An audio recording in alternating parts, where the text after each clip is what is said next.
Welcome students, myself Munish Kumar, your social science teacher. I hope you all are doing very fine and keeping yourself in good space of mind.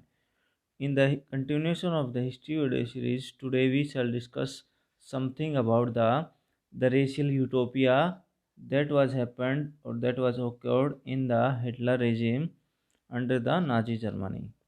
As you all know that for the establishment of the racial state, Nazis done all the crimes that were linked to a system of belief and set of practices, and that was called as Nazi world view. Nazi world view के में जो है हमने देखा कि कैसे उन्होंने अपने व्यूज़ को बढ़ाने के लिए नाजीज में एस्टेब्लिश करने के लिए जर्मनी में एस्टेब्लिश करने के लिए क्या किया.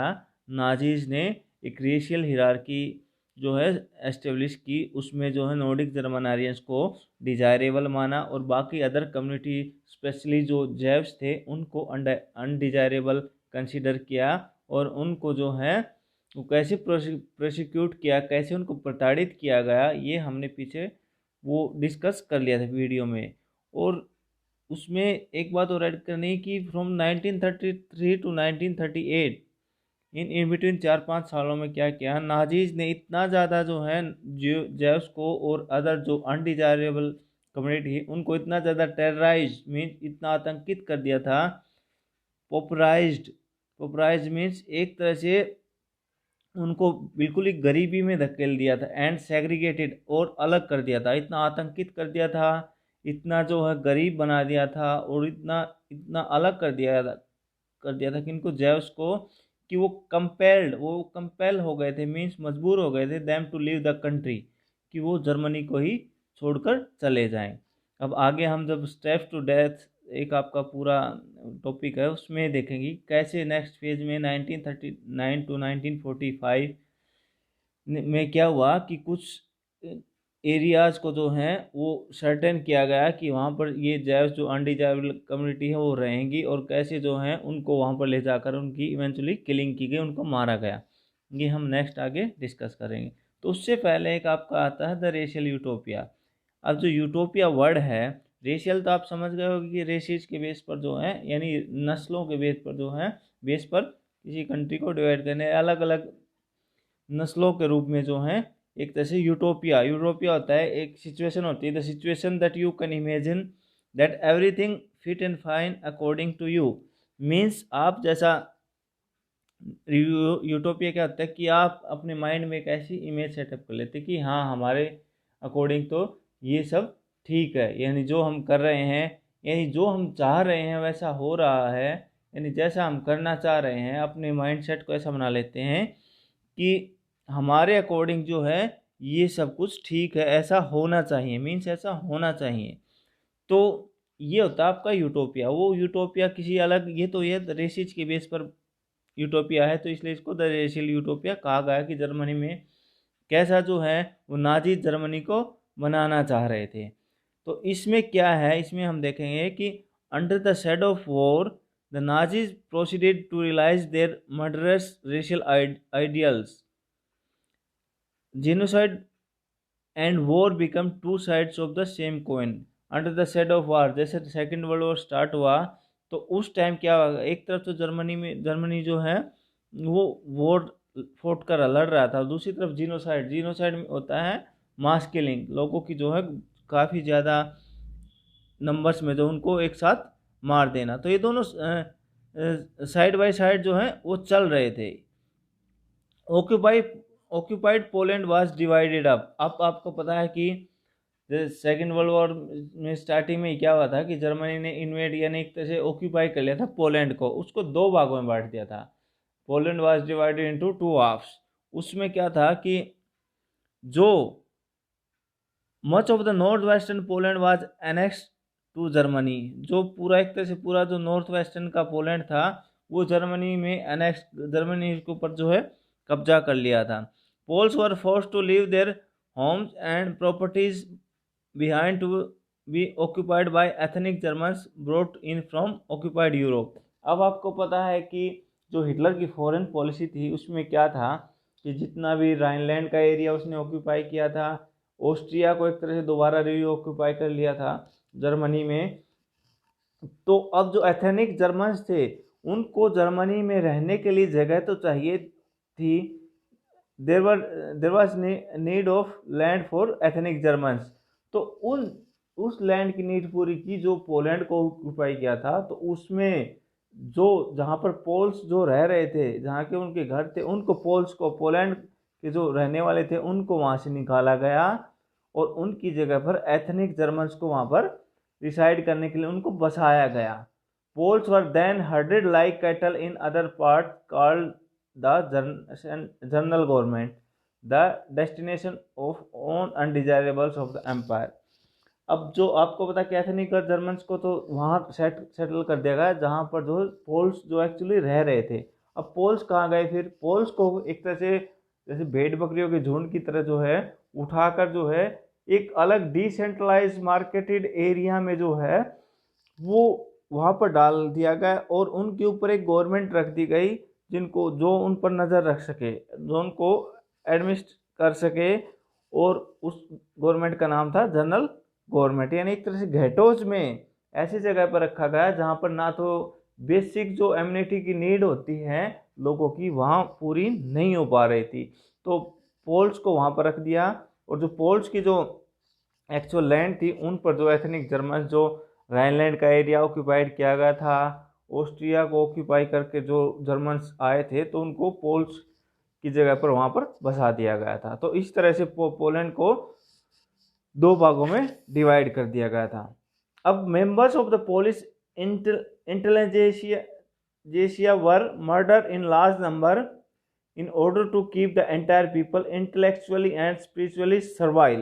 अब ये क्या है कि पोलिश इंटेलिजेंसिया मीन्स पोलैंड के जितने भी इंटेलेक्चुअल थे, जितने बुद्धिमान लोग थे जो आर्ग्यूमेंट कर सकते थे, जो लोगों को एक तरह से प्रोटेस्ट करने के लिए जो अवेयर कर सकते थे, वो आगे कर सकते थे कि जो हैं वो जर्मनी के नाजीज के अगेंस्ट जो हैं वो आगे चलकर उनके सामने कोई खतरा डेंजर बन सकते थे। तो सबसे पहले उनको जो है मारा गया। उन अलग डिसेंट्रलाइज एरिया जो डिमार्केटेड एरिया था वहाँ ले जाकर सबसे पहले पोलिश इंटेलिजेंसिया को जो है वो ख़त्म किया गया। क्योंकि उनको ये लगता था, नाजीज को, हिटलर को ये लगता था कि अगर ये इन्होंने जो है और पोलैंड वासियों को जो है पोल्स को जो है इकट्ठा कर लिया हमारे अगेंस्ट, तो ये हमारे लिए खतरा बन सकते हैं आगे चलकर। तो सबसे पहले जो इंटेलेक्चुअल, जो अच्छे बुद्धिमान थे, जो अच्छे लोग थे, उनको जो है एक तरह से मार दिया गया। और फिर आपको पता है कि जो किसी झुंड का, किसी हर्ड का जो है लीडर, उसको मार दिया जाता है तो फिर उस झुंड के जो बाकी जो मेंबर्स होते हैं वो कुछ नहीं कर सकते। तो इसलिए जो था कि ये कहा ना कि keep the entire people intellectually and spiritually servile. तो वो सारे लोगों को जो अपने लीडर के पीछे चल रहे थे उनको सर्वाइल, एक तरह से गुलाम रखने के लिए जो है उनको, जो उनके लीडर्स को सबसे पहले मार दिया गया। और इस तरह से जो है वो एक तरह से प्रोटेस्ट होने की जितनी भी पॉसिबिलिटी थी वो ख़त्म कर दी गई। Polish children who looked like Aryans were forcibly snatched from their mothers and examined by race experts। अब ये क्या है कि जो पोलिश चिल्ड्रंस थे, जो ये नाजीज को लगता था कि ये तो जर्मन आरियंस है, यानी नॉर्डिक जर्मन आरियंस नस्ल के हैं, तो उनको जो है फोर्सिबली, ज़बरदस्ती जो है उनकी माताओं से उनसे स्नैच छीन लिया गया। And examined by race expert, और जो नस्ल पहचानने के वाले एक्सपर्ट होते थे उनसे एग्जामिन करवाया गया कि ये बच्चे जो है नॉर्डिक जर्मन आरियंस हैं या नहीं है। If they pass the race test they were raised in German families, and if not they were deposited in the orphanage where most perished। Means कि अगर वो उस रेस टेस्ट में पास हो जाते, यानी उनको पता चल जाता है कि ये जो नॉर्डिक जर्मन आर्यन है, तो उनको जो है नॉर्डिक जर्मन आर्यंस की जो फैमिली है उनको दे दिया जाता जर्मन फैमिलीज को। अगर नहीं तो उनको जो है ऑर्फनेज, जो बच्चों के लिए अनाथालय होते थे, वहाँ पर जो है उनको रखा जाता था। वेयर मोस्ट पेरिस, और जहाँ पर आपको पता है कि ज़्यादातर बच्चों को मार दिया जाता था। With some of the largest ghettos and gas chambers the central government also served as the killing field of the Jews. अब जो मैंने गैटोज बात की कि डिसेंट्रलाइज एरिया था, डिमार्केटेड एरिया जहाँ पर गैस चैम्बर्स होते थे, जहाँ पर रखा जाता था लोगों को, पुलिस को और अनडिजायरेबल को। तो एक तरह से उन्होंने सेंट्रल गवर्नमेंट के लिए काम किया गया था, किलिंग फील्ड फॉर द जैव्स, कि जहाँ पर जो जैव्स को ले जाकर जो है वो वहाँ पर मारा जाता था। अब ये जैसे आप पिक्चर देख रहे हो कि this is one of the freight cars use to report Jews to the death chambers और गैस चैम्बर्स। तो ये इनमें जो है एक तरह से भरकर जो जैव्स को लाया जाता था और गैस चैम्बर्स में वहाँ पर रख दिया जाता था और उनको मार दिया जाता था। अब जैसे जो पीछे मैंने अभी आपको बताया कि 1939 टू 1945 का जितना टाइम था, उसमें कैसे जो है वो जैव्स के साथ एट्रोसिटी की गई, वो आपको स्टेप्स टू डेथ में इस हेडिंग के अकॉर्डिंग आपको बताया गया है। इसमें 3 स्टेज दी गई, स्टेप्स दिए गए हैं। सबसे पहला स्टेज 1 में एक्सक्लूजन होता है किसी को एक्सक्लूड करना, बाहर निकाल देना। 1933 टू 1939 तक क्या हुआ कि नॉर्डिक जर्मनारियंस या नाजीज ने कहा इनको जैव्स को कि you have no right to live among us as citizens, कि आपको जो है हमारे बीच में एज ए सिटीजन नागरिक रहने का कोई राइट नहीं, कोई अधिकार नहीं है। कि उनको ये कहा गया कि उनको हर चीज़ पर बायकॉट किया गया, बायकॉट ऑफ जैविस बिजनेस, जो बिजनेस करते थे उनका बायकॉट किया गया। एक्सपल्सन फ्रॉम गवर्नमेंट सर्विसेज, यानी जो भी कोई गवर्नमेंट जॉब करता था उनको वहाँ से निकाल दिया गया। Force selling and confiscations of their properties, यानी वो कहा गया कि आप अपनी प्रॉपर्टी जो ज़बरदस्ती बेच दीजिए या फिर उनको उनकी प्रॉपर्टी से निकाल दिया गया। Besides Jewish properties were vandalized and looted, vandalize होता है उसको उनकी प्रॉपर्टीज को एक तरह से ख़त्म कर देना, ढहा देना। एंड लूटेड, और लूट लिया गया। Houses attacked, synagogues burned and men arrested in a pogrom in November 1938 remembered as the right of broken glass. यानी इतनी सारी एट्रोसिटीज की गई जैव्स के अगेंस्ट कि उनको एक तरह से उनको ये कहा कि आपको हमारे बीच में रहने का, एज सिटीजन रहने का अधिकार ही नहीं है। यानी वो रह रहे थे लेकिन ये बोला गया उनके लिए कि उनको एक तरह से हर चीज़ से उनको उनके साथ हर चीज़ में डिस्क्रिमिनेशन किया गया कि आप रह तो रहे हो लेकिन रहने का आपको राइट नहीं है। एज सिटीजन आपको हम जो सिटीजन मानते ही नहीं है, तो आप रह रहे हो जो ये गलत है। तो उनको 1933 टू 1939 जो है इस तरह से उनके साथ बिहेव किया गया। फिर सेकेंड आता है स्टेज 2 में 1940 टू 1945, जिसको बोलते हैं गेटवाइजेशन। गेटवाइजेशन क्या था कि you have no right to live among us. पहले तो क्या, तो वो रह रहे थे, उनका वहाँ रहकर जो उनके साथ जो है डिस्क्रिमिनेशन कर रहे थे। लेकिन उसके बाद स्टेज 2 में क्या किया गया कि उनके लिए एक अलग से, जैसे मैंने बताया कि अलग से ऐसे डिसेंट्रलाइज डिमार्केटेड एरिया बना दिया गया कि वो वहाँ भेज दिए गए, उनको वहाँ भेज दिए गए कि आपको हमारे बीच में अब जो रहने का अधिकार ही नहीं है। पहले तो एज सिटीजन रहने का अधिकार नहीं था और अब तो आपको रहने का अधिकार ही नहीं बिल्कुल भी। तो उनके साथ क्या किया गया, from September 1941 all Jews are to wear a yellow star of David on their breast.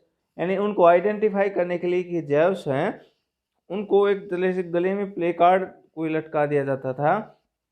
This identity mark was stamped on their passport, all legal documents and houses. यानी जैव्स की पहचान के लिए जो है वो एक अलग जो सिस्टम अपनाया गया।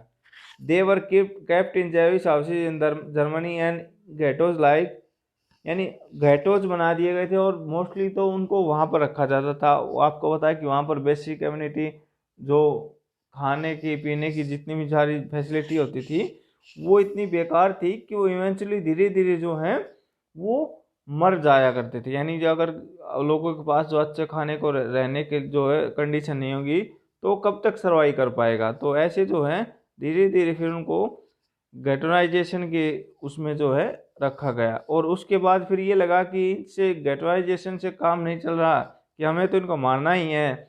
तो फिर स्टेज 3 में चलेगा वो एनिहिलेशन, मीन्स एक तरह से उनका विनाश कर दिया गया, उनको तबाह कर दिया गया।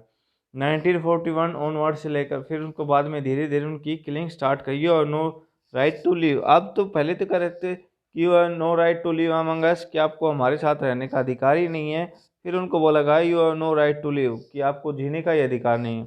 तो फिर उनके लिए जो अलग अलग गैस चैम्बर्स बनाए गए थे, ये आप सिचुएशन देख रहे हो कि ट्राइंग टू एस्केप, भागने की कोशिश कर रहा है, तो उसको कंसंट्रेशन कैंप जो बनाए गए थे कि उनके जो चारों तरफ जो अगर कोई भागने की कोशिश करता है तो लाइव वायर्स, यानी उनमें जो इलेक्ट्रिक करंट छोड़ दिया जाता है वायर्स में, बिजली के तारों में, तो अगर कोई भागने की कोशिश करता तो वो करंट उसको लग जाता और वो फिर वहीं पर मर जाता। तो ये आपको फिगर 18 में देख रहे हो, और फिगर 19 में जितनी सिचुएशन, कितनी जो आपको ब्रूटल सिचुएशन है वो देख रहे हैं कि piles of clothes outside the gas chamber, जो गैस चैम्बर्स बनाए गए थे उनमें क्या करते थे, ले जाने से पहले लोगों के जो है वो कपड़े उतरवा लिए जाते थे, और ये लगता था कि ये इनका जो है एक तरह से इनका ट्रीटमेंट करने के लिए, फाइनल सोल्यूशन करने के लिए उनको वहाँ ले जा रहे हैं। एक तरह से बाथ टब, बाथरूम की शेप में जो है गैस चैम्बर्स बनाए गए थे कि आपको वहाँ पर नहलाने के लिए ले जाया जा रहा है, आपको डिसइंफेक्ट करने के लिए, आपको इन्फेक्शन हुआ है उसको ठीक करने के लिए गैस चैम्बर्स में ले जा रहे हैं। तो वहाँ पर आपको पता है कि पॉइजनस गैस के थ्रू जो है उनकी किलिंग की जाती, इतनी ज़्यादा जो है इवेंचुअली जो है उनकी मास किलिंग की गई थी। तो इस तरह से जो आपने देखा कि कैसे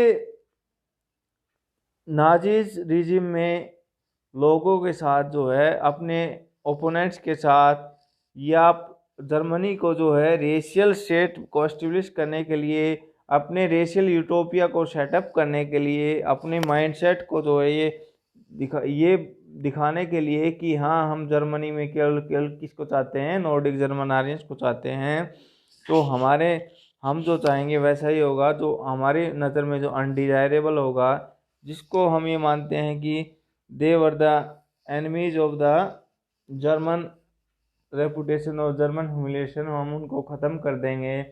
तो इतनी ज़्यादा ब्रूटलिटी जो है उसमें की गई अंडर द शेडो जो है सेकेंड वर्ल्ड वॉर। एक तो तरफ जो है जर्मनी सेकेंड वर्ल्ड वॉर लड़ता रहा, और दूसरी तरफ जो है वो अपने ओपोनेंट्स के साथ कितनी ज़्यादा ब्रूटलिटी उनकी मास किलिंग करता रहा, उनका जीनोसाइड करता रहा। तो आगे फिर है, इसमें मैंने आगे भी आपको कुछ तो जो नाजी मदरहुड, जो कल्ट फॉर मदरहुड, वो तो मैंने पिछले वीडियो में आपको बता ही दिया था कि कैसे जो है वुमेन्स के साथ डिस्क्रिमिनेशन किया जाता था। तो फिर यूथ की क्या पोजीशन थी नाजी जर्मनी में, ये सब हम नेक्स्ट वीडियो में डिस्कस करेंगे। Thank you.